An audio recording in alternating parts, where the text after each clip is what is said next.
welcome to my channel. My name is Avery and I talk about everything parenting, Montessori, life in general, kind of documenting as I go. I'm a mom of 2 little ones and I am currently 31 weeks pregnant with my 3rd. Today I'm going to be talking about the 15 things that I won't be buying and will not be using with baby number 3. So for those that don't know, I have a 3-year-old boy named Iris and I have a almost 1.5-year-old little girl named Isla. So this baby was a surprise, but a pleasant surprise. We're really excited, but there are quite a few things that I won't be doing, won't be using with this baby that I did or did not use with my first and my second. So I will preface by saying that since Iris was around 3 months old, we started implementing Montessori. So it's been almost 3 years, a little over 3 years since we've started Montessori with our kids. Isla has been a Montessori baby from the get-go. This baby will be a Montessori baby from the get-go.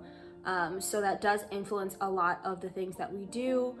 A lot of things that we will buy, won't buy, won't use with this baby as well. So number 1, the first thing I won't be using, which I kind of touched on, is a crib.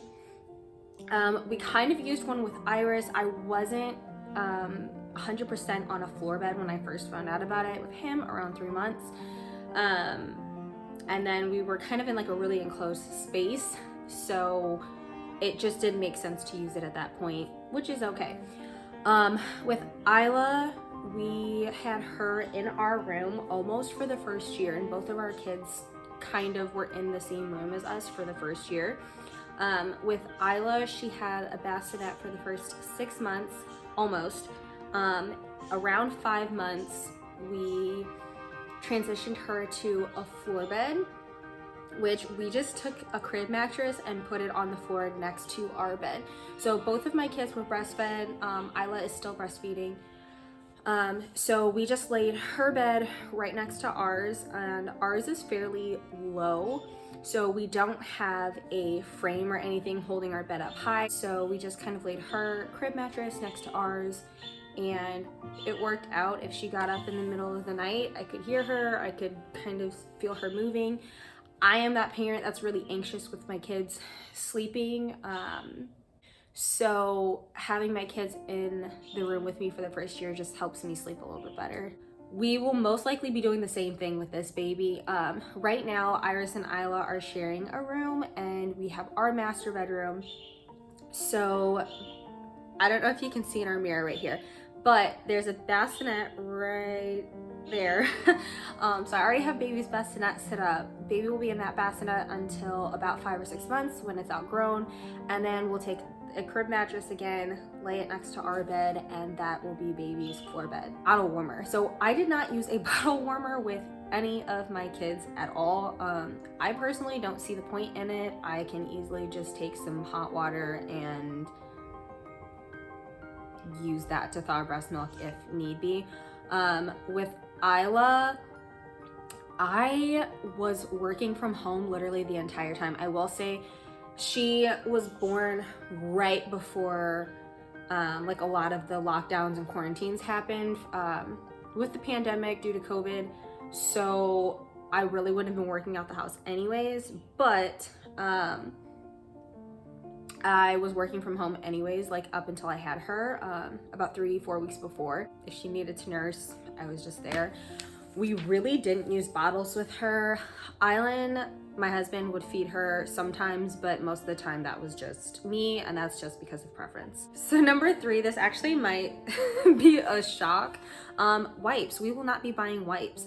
So a couple months ago, a company called Noleo actually reached out to me to send me one of their baby boxes.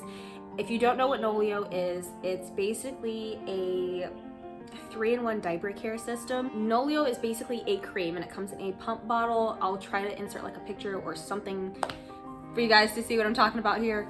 It basically is a pump bottle that has like a cream in it, and it is a cleanser, lotion, and diaper cream all in one. So it cleans your baby, it helps with any rashes your babies might have, it helps prevent rashes, like it literally goes the whole nine. Noleo is made with organic, all natural ingredients. I can read the bottle and know every single thing that's in it and not mispronounce anything. I know exactly what it is.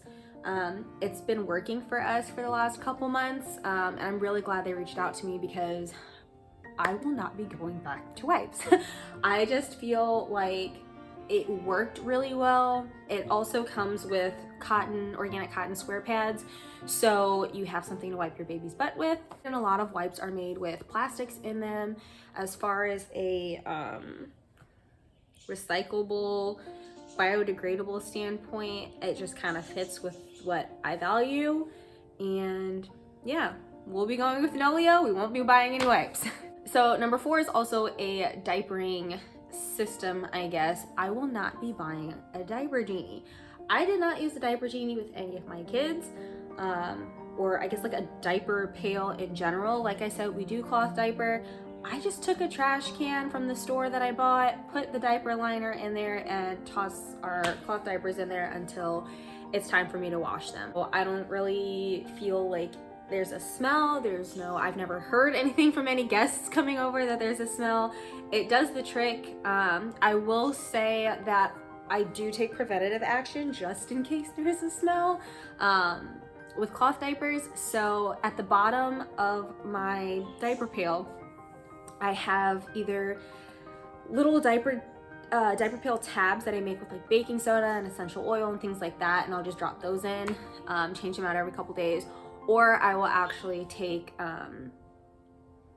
dryer sheets. So I've done dryer sheets too, but for the most part, like, it's fine. I don't really see the point of spending all that money on a diaper genie, and it's not really necessary for me. Number 5, we will not be using a high chair. So we had a high chair with Iris. We actually stayed at my parents' house for a little bit after I had him. So it kind of was just a little bit more convenient for their setup. We use a weaning table. We have a weaning table now. It's just a short, small little table that the kids sit at. That's where they eat their breakfast, they eat their lunch, they eat their dinner, snacks, things like that. They use it to prepare snacks, meals, all of that kind of stuff. It works for us. It's worked for Isla. Isla did sit in the high chair a few times when we had it. After we moved into this place, we just kind of had the high chair and hadn't gotten a weaning table yet, so we used that for a little bit just to kind of help her sit up. And then once she got a little bit more stable with like sitting in an actual chair, then we moved her to the weaning table and completely got rid of the high chair. But we just won't be buying a high chair this time. When this baby is ready to start solids, it'll probably just sit in my lap. Feed baby that way, let baby feed itself, and we will transition to the weaning table then. So for number 6 is a pacifier. Now, Iris did not take a pacifier whatsoever. We actually offered it several times, never took to it. Isla, however, did take a pacifier a couple times, but it was pretty much around like those times where she was teething. I did not want to be used as a pacifier while she was teething, so we offered the pacifier. She took it a couple times. She'd fall asleep with it, spit it out, not want it anymore. So this time we probably won't be offering a pacifier. I kind of just feel like if my baby is crying, which I will say, with Isla, if she was crying, we wouldn't offer the pacifier. I feel like if a baby is crying, it's communication and it's communicating a need. It's just respectful to try to figure out what that need is rather than shoving something in your baby's mouth and being like, here, you're fine, like it's okay. So we will not be using a pacifier. Number 7 is, this is not 7, this is 7. Number 7, socks and shoes. So I will not be buying baby socks and I will not be buying baby shoes for 2 reasons here. So my kids at home do not wear socks at all, whether it's winter, summer, none of that. Like my kids just don't wear socks. It helps them with like their senses. There are so many nerve endings in babies' feet. It helps them learn and get accustomed to their environment. It's just better for their health. So my kids do not wear socks and shoes in the house. As far as outside, when my kids aren't at walking age, like they're not capable of walking yet, I don't put socks on them either. That's fine. I mean, we live in the Midwest, so winters are quite cold. So if I feel like it's extremely chilly or they don't have a blanket to go over them, which most cases they do, then I will put socks on them. Isla did not wear any shoes for the longest, neither did Iris. Really up until they were walking. So yeah, we won't be buying socks or shoes for this baby. I will say Iris and Isla were both December babies, so it was a little bit different. Iris was actually born in the middle of a blizzard, so when we came home, we actually did put socks on him because it was extremely, extremely cold with like multiple feet of snow on the ground. But with Isla, we just used blankets. She didn't go out much. We were in the middle of the pandemic anyways, and then spring hit, summer hit, so it was fine. This baby will actually be born sometime in July, hopefully, if I go, to a good 2-term. So I don't feel I'm gonna need socks or shoes in the middle of the summer in the Midwest, for sure, which kind of goes into number 8 is hats. We won't be using hats with this baby. My kids didn't really wear hats in general either. So as a doula, I personally believe that it's best to keep hats off of your baby's head. So your baby has a smell that comes from their head. And I just kind of feel like being able to smell that and get that scent and helps you bond with your baby a lot better. It doesn't cloud it, it doesn't, cover it up or anything like that. So I personally just don't put hats on my baby's heads. I like to smell their babies. Number 9 is a changing table. So we were gifted a changing table when I was pregnant with Iris. So we just kind of had it. We mostly used it for storage, but we did have the changing pad on top of it. We used it a few times, but we kind of just changed him wherever. With Isla, we had already gotten rid of the changing table, but where we are now, their bathroom actually has a really long counter space, like extremely long counter space, and they can't take up all that space. So we have a changing pad on top of it. Isla actually does not use it anymore. Since she has been standing, most of her diaper changes are standing. If she's taken a bath or something, then she'll sit on it and she likes to look in the mirror and whatnot. But we will not be using a changing table. Technically, we'll have one because we have a counter in their bathroom, but we won't be buying a changing table. Number 10 is kind of a combo here. So it's a baby rocker, baby lounger. I guess that would count it as 11 because they're kind of two different things. We like our babies to have freedom of movement. This is a philosophy you will see with Montessori. This is a philosophy you will see with Rye parenting. And it's just something that I personally truly believe in. So we did have a bouncer with Iris. We were gifted quite a few things that were very traditional parenting stuff. We definitely have seen a difference with Iris and Isla. Now, I will say they are two different babies, so the way that they move, their development, things like that, obviously are going to be different.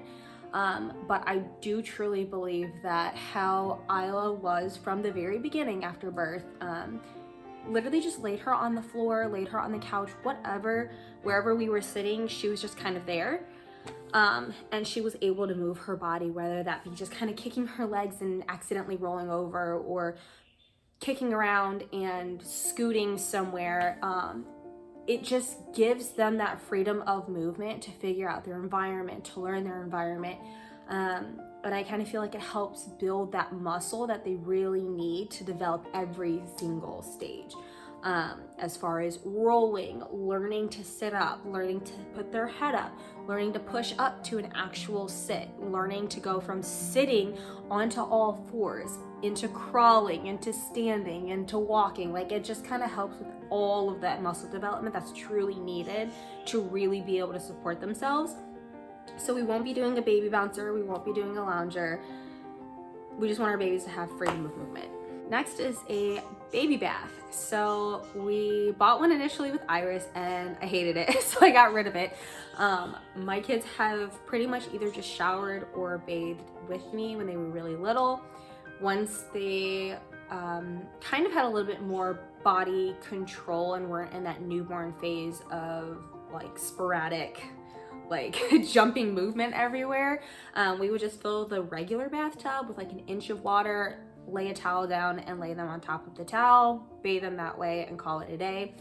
Once they started sitting up really well on their own, we would allow them to just sit in the bathtub. So along the same lines of self-care is baby bath towels. And it's taken me until my second child to truly understand what is the point of baby bath towels when I can use a perfectly good adult towel, adult face towel, like a hand towel. Let's like the only difference really is like the size. So we have plenty of good towels. There are plenty of good towels at the store that we could just buy regularly if we wanted to like update our towels. Yeah, we'll just be using regular towels. So number 14 is diaper cream. As I said before, we cloth diaper, so there's not many diaper creams that are cloth safe. A lot of them have like petroleum jelly in it, things like that can coat the diapers and make them actually water repellent, so they won't actually soak up any of the soil. As I said earlier, we'll be using Noleo, and it basically is like a diaper cream in itself as it cleans. And it is cloth safe, so we just won't be buying any diaper creams. And last but definitely not least is a play yard or a playpen, whatever you want to call it. So like we said earlier, we like our kids to have free range of movement, freedom of movement, be able to move around, explore their environment. I did not have a playpen with any of my kids, and we don't plan on it this time as well. I feel like if my kid's gonna play, like their area should be safe. So for us, we like to set up our home so that it is completely child safe. I want our kids to be able to literally be able to go just about anywhere in our house. Our room is a little bit of an exception, but when our kids are sleeping here, obviously that's definitely different. But we like for our home to be pretty much child-proof. Like, our kids should be able to be anywhere in this house and not have to worry about them harming themselves or breaking something or, you know, anything like that. And it's worked since day one. Our philosophy is basically that, yes, this is our home, we pay to live here, but they live here too. I mean, we bring our kids into our home. They didn't ask to be here, we asked for them to be here. So we like to, I guess, accommodate them as well and make them feel welcome here. So we set up everything for them and don't feel that we need a playpen or a play yard, which bonus, I guess I'll go ahead and throw on in there, is a baby gate. We will not be using a baby gate for that exact reason as well. So I don't want my kids to feel restricted or as if they can't go in a certain spot in the house. There's really nowhere in here that they can't go. This is my home, this is their home, and we want them to feel welcome here. So hopefully you guys got a little bit of maybe, I don't know, maybe inspiration of like something that you might want to do, not do, use, not use with your kids if you're pregnant. Maybe this is kind of making you rethink your registry or think about your registry if you have one, or if you're just buying things for, you know, a subsequent baby. Follow me on Instagram at TheWildBillingsleys. Click the subscribe button. If you like this video, go ahead and give it a thumbs up. Let me know if you guys have any other suggestions of like videos you want to see as far as like baby prep, things that we do with our kids and whatnot. And I will talk to you guys in my next video.